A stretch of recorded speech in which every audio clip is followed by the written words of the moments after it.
మాట ఇచ్చిండు. అదే విధంగా 500 బోనస్ ఇస్తా అన్నాడు.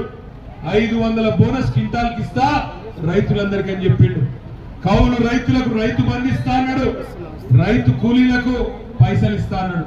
ఇక మా ఆడబిడ్డలు ఎక్కడున్నారు? మా ఆడబిడ్డలు మీరు ఇక్కడే ఉన్నారు.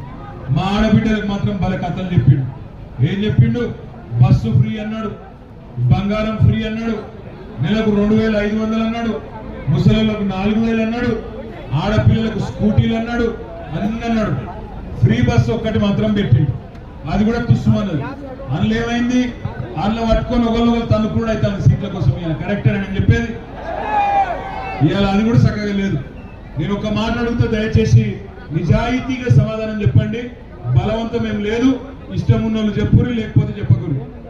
కేసీఆర్ ఉన్నప్పుడే మాకు మా తెలంగాణ బాగుండే అనేటోళ్ళు శైలవట్టు.